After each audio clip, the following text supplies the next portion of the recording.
చంద్రబాబు నాయుడు సభలకు junior NTR fans సెగ తగిలింది. పశ్చిమ గోదావరి జిల్లా ఆచంట నియోజకవర్గంలో చంద్రబాబు రా కదలిరా సభకు ఎన్టీఆర్ బ్యానర్లతో ఫ్యాన్స్ రాగా టీడీపీ నేతలు అడ్డుకున్నారు. దీంతో ఘర్షణ చోటు చేసుకుంది. జూనియర్ ఎన్టీఆర్ బ్యానర్లతో వేదికపైకి దూసుకెళ్లేందుకు ప్రయత్నం చేశారు. ఇరు వర్గాల మధ్య తోపులాట, పరస్పర దాడులు జరిగాయి. జూనియర్ ఎన్టీఆర్ ప్లకార్డులను తీసుకొచ్చిన ఫ్యాన్స్ చంద్రబాబు వేదికపైకి వచ్చే ముందు ప్రదర్శించారు. కోపోద్రిక్తులైన టీడీపీ కార్యకర్తలు ఎన్టీఆర్ అభిమానులపై దాడికి పాల్పడ్డారు. జూనియర్ ఎన్టీఆర్ ఫ్యాన్స్ ఎన్టీఆర్ నినాదాలతో హోరెత్తించారు.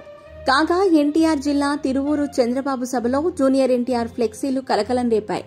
జూనియర్ ఎన్టీఆర్ సీఎం అంటూ టీడీపీ కార్యకర్తలు ఫ్లెక్సీలు ప్రదర్శించారు. ఎన్టీఆర్ ఫోటో ఉన్న బ్యానర్లు, జెండాలతో వచ్చిన టీడీపీ కార్యకర్తలు జూనియర్ ఎన్టీఆర్ సీఎం అంటూ జెండాలపై రాశారు. జూనియర్ ఎన్టీఆర్ సీఎం అంటూ రాసిన జెండాలను లాక్కున్న టీడీపీ నేతలు పక్కన పడేశారు. టీడీపీ నేతల తీరుపై జూనియర్ ఎన్టీఆర్ అభిమానులు ఆగ్రహం వ్యక్తం చేశారు.